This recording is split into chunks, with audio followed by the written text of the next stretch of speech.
Hello everyone and welcome to Sunburned Albino shows off Beach Buggy Racing. I'm gonna press the left button right now, right left. I haven't been doing that for some of the videos that I've been recording, and it's been really making it hard to do post-processing and whatnot. This is a game that came out on PS4, PlayStation Store, digital store yesterday. It is $10, and for that price, I do think it is quite a good value proposition, but why don't we just get into the game, and I'll be able to show you all the mechanics as I also explain them to you. I now have access to 2 new game modes, Quick Race and Championships. Wow. I played this game for like an hour and a half last night. And, okay, so career is where I've been. Apparently there's daily challenges, which is cool. There's championships, which is cool. Quick Race makes sense in split screen. We're gonna career, and I'm gonna restart some of the early levels. It's cool, because you get to upgrade your car and, like, pick different ones. You earn coins for the races to increase your acceleration, top speed, handling, strength, those things, which do exactly what you would think they do. Strength is your ability to plow through objects without slowing down. And then, like, I could paint my car or something if I wanted to. And just, like, with different decals and whatnot, which is cool. I really like that. Why don't we switch to that?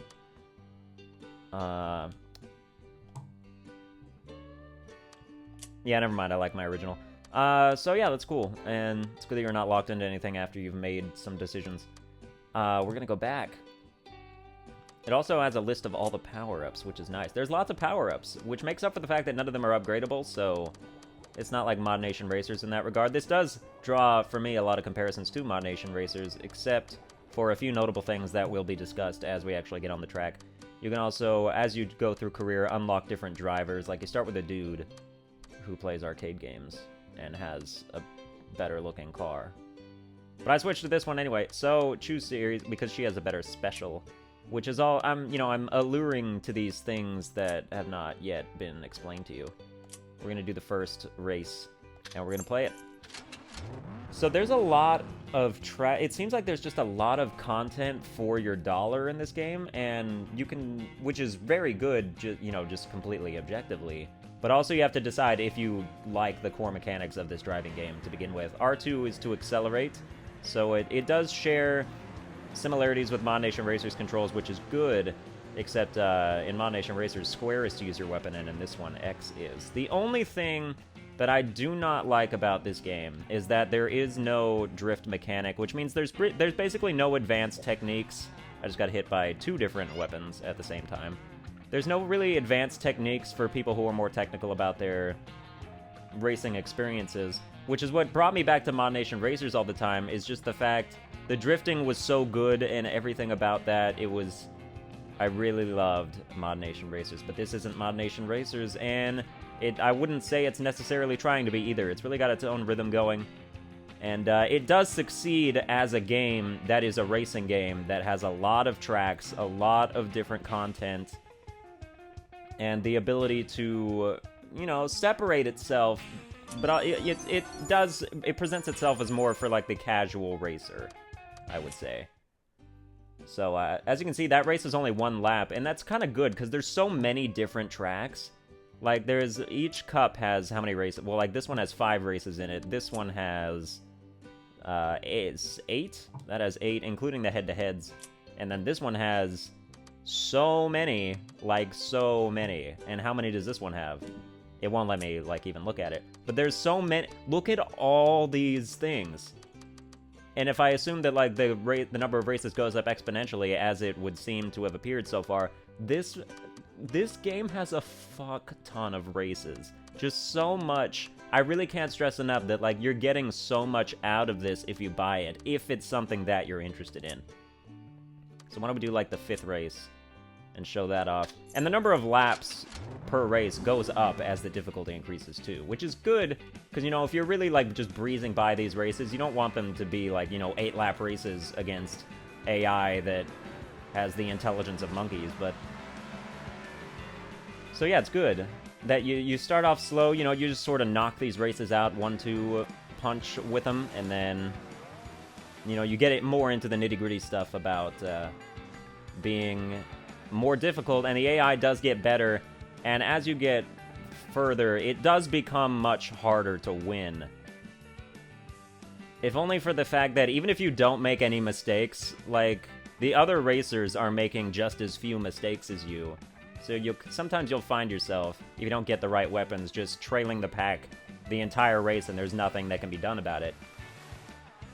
Which I wouldn't call a complaint, but if this is, you know, designed for more casual people, I suppose it could be frustrating for those that aren't up for the sort of upwards competition that does provide for that. So, won that race as well. Still the first, whatever it's called, set of races, so 1 lap.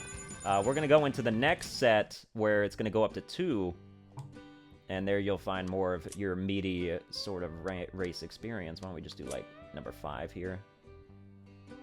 Dino Jungle. Yeah, we'll play it.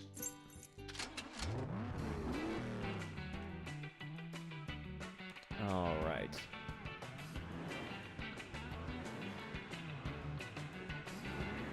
I think this might actually be the same track, but just at a higher level. So it might seem like there's so many different, and I think it actually definitely is. I can't, sometimes, either it's the same track or they just look identical. But, okay, I knocked all of them out with that weapon that reverses their controls. The variety of weapons in this game is quite staggering.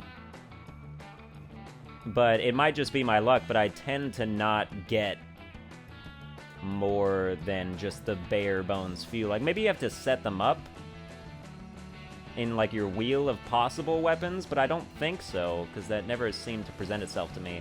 But, I mean, you know, it's first place, you would get, like, a shield every time. That would be the best thing you could hope for if you wanted to not have that happen to you. But, yeah, you can see in the left corner... You can see in the left corner that there is a symbol with flowers on it. Each driver has a special ability that they can activate once per race. And mine is a speed boost, and it sets flowers behind me that slow down anybody who runs into them. And I will use it when the time is right. And you might say, hey, you're in 5th place. Any time would be a good time to, how about, go a little faster?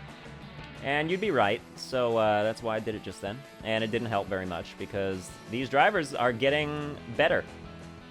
But we just got what is the equivalent to me of the Mario Kart Star, only it doesn't hit other people. Basically, it slows everybody else down and speeds you up. And it makes sense, because the theme of that, obviously, is the, you know, the police officer. And I think that's a really ingenuitive, I don't think that's a word, but you get my drift, type of weapon. I think they are very creative. And I just stole 1st place from that guy because I got a lucky, the equivalent of the blue shell. So that's cool. Continue. Yep, that's basically that. And we'll continue, and we'll go, why don't we go, I want to try a head-to-head. Already won. Oh, you're not going to let me fight him again. Okay, well, at the end of each thing, there's a head-to-head race with a player that you can then unlock for your team that you can drive as him and get his car and whatnot. So why don't we do the first race of Sunshine Sprint, which is a track I've never raced before. This is definitely, and it's definitely not a repeat of another track, because I have never been underwater yet. So let's go.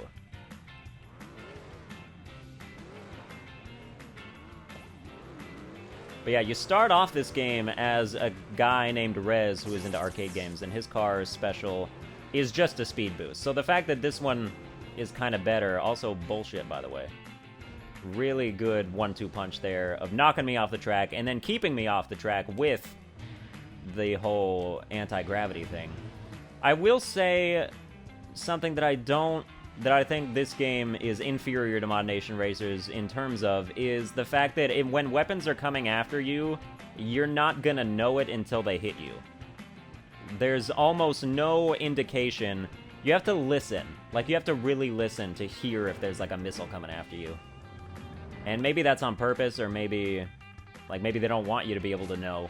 But, I do much prefer in Mod Nation Racers where there was some kind of, like, tracking device at the left. You could see the missiles as they ran down the track, so you would know when to shield. But, of course, in that game, there was an active shield button, and there isn't in this one, so I guess it kind of is defeative of the purpose, but, you know, if you have a shield, like I got right now, it would be nice to have an exact notification window of when to deploy it. Also, I'm going the hell off course here. Okay, we're gonna... What a dick. Flower power, let's go. Out of my way. This guy's driving sideways faster than me, so I need that to stop. Yeah, you like that shit, don't you? That really did not slow him down at all, and it basically took me with him. Some weapons, if you hit an enemy with a weapon and you're really close to them, sometimes you also get hit with the weapon. It depends on the weapon. You know, as it would, which is good. There should be that sort of unpredictability and variety with stuff like that.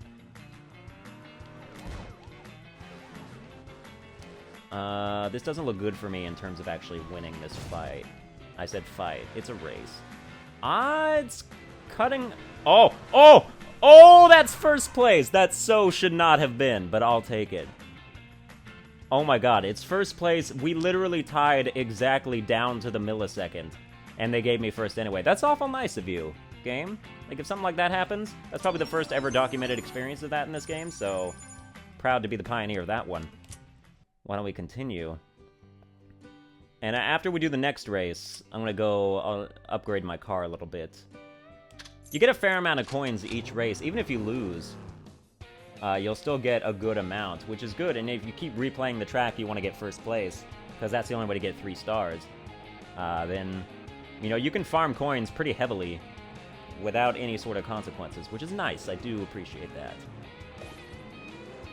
Also, as you go through these tracks, these races, there's certain, like, specialty scenarios where they'll introduce, like, a new mode. There was one mode where, like, every 15 seconds, the guy in last place would be eliminated from the race. I thought that was one of the coolest modes I've ever seen in my entire racing career. It just really encourages you to get in front and stay in front the entire time. Because if you lag behind, like, you can't pull no, like, 2 laps, 6th place, and then bring it out for first shenanigans like that. So, alright, I used a tire weapon that makes the enemy's tires bouncy, so they lose control. And it's a pretty good weapon, if you use it in the proper situations. Obviously, if you're, like, running down a straightaway and you're bouncing, it's not gonna be that consequential, but... I guess that's the case for all racing games, you know? You gotta use those weapons in the areas where they would be the most effective. There is no shooting weapons backwards, or, like, dropping them in mine form, at least as far as I can tell. How about what the hell's going on here? Because I had no acceleration and they spawned me in the tar pit, I went from 1st to 4th. That's cool. Unpredictability, but now that we know that that is the mechanic, we will be sure to get out of there in later dates. I think this game, if it is up your alley, absolutely worth the price point. There's just so much stuff piled in here. You can tell that the people who made it are racing fans. And even if it's more of like a casual game than something like Mod Nation Racers or Little Big Planet Karting, it's still... It serves its purpose as long as you know what its purpose is, basically. Like, if you know what you're getting into when you play it, then you should have a good time with it. And I got 4th place, and that's unacceptable, so we have to do it again. But, yeah, that's basically my thoughts on the game. So at this point, I just want to not end it on a really terrible note like that. I'm not sure what that trophy's for, but I'll take it.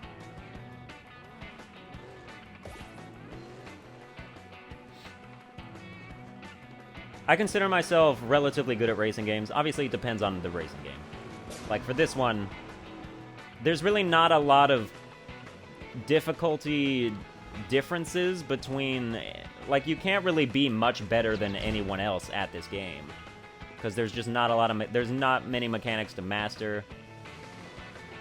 You know, you can't use much to get ahead. Basically, it just relies on the luck of the weapons and your ability to race the track without falling off. So, yeah, which is fine. Alright. Probably shouldn't have put that there. It makes them jump really fast when they land on it, and that's not really going to help me if they're still just going straight, because they don't lose speed from it. I think we might as well use our special here, since we just got destroyed by lightning. With 0 warning, by the way. As mentioned before, there is no warning when you're going to be hit by anything. And there's some weapons that just instantaneously assail the unit in front of you. And there's nothing they could ever do to stop it. So... that's something I have a bit of a problem with. I'd prefer if all the weapons in the game were dodgeable if you had the wit to do so, or the resources, or the weapons, right? So, like, if I had a shield, I should be able, if I'm cunning enough, to dodge anything that I want. But that will not be the case because some effects are activated instantaneously and you cannot undo them.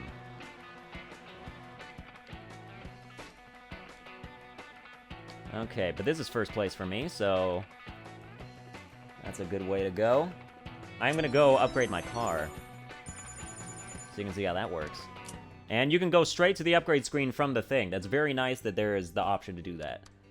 So, yeah, you upgrade everything, and then once you've leveled up, like, you can see the bar at the top where it's in between the silver and the gold. That increases the level of the car. Which means, because as you go through the different sets of races, the speed, like the maximum amount of upgrades that you can get is bigger.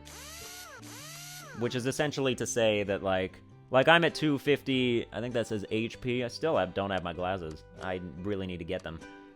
But yeah, before that I was at like 100, so if we chose our series and took a look, you can see that the bronze, like 100... So if I have a car that is like 250, which I do, if I were to do one of these, it would take off some of my upgrades in order to not be an unfair challenge to the other racers. Which is good. I mean, it's annoying for my, you know, as someone who wants to come in first place all the time and have all the advantages possible, but obviously, in terms of balance standpoint, that is great. It's just good that that would be what happens. So, yeah, we've still got a ton of races left in Sunshine Sprint. However many is going to be in Chatterball, however many is going to be in Tropical Twist, however many is going to be in Pineapple Punch, however many is going to be in Tidal Rush, however many is going to be in Danger Derby, however many is going to be in Typhoon Trophy. And that will be this so much. So many... So, yeah, I mean, you've seen all the content that this has to offer, and especially if I go back and know that career isn't even the only thing. There's also the daily challenge and championships where you can set up a tournament with other people. This is also this is also online and split screen. So, if you're feeling competitive, this mode's got you covered there. So yeah, that's gonna, yeah. Basically, that's the game, and you saw it. You can make your own opinions on it, whether you want to purchase it. Definitely $10, perfect price point for this. Even almost undervalued. Like, I could see this game being 15. 15 would be good in terms of this. They could have easily sold it for 15, but they decided to do 10, and that's very nice to the consumers who sometimes don't have a lot of money to spend on these sort of risk-taking games that you've never heard of, and maybe they'll be good, but you'd have to spend money to find out. But this one, I think, does reward you for that. So, I would like to see more games take this sort of initiative to be different and have a fair price point for that difference, so that it's not as much of a gamble for the people who may or may not enjoy it, or it may not be a quality game, but this one is, I think, if you're in the right mindset to enjoy it. So, that's going to do it for this spotlight, and if you enjoyed the video, you know, like, share, and subscribe, and also buy the game if you're enjoyed in the game. It's on PlayStation Store for $10. Digital only, I believe. I wouldn't know if it was sold in stores anywhere. But, and I don't know if it's exclusive either, so I guess you can research that for yourself. But yeah, that's going to do it, and I hope you enjoyed whatever of my spotlight and trying to, whatever. Okay, just how about sign off?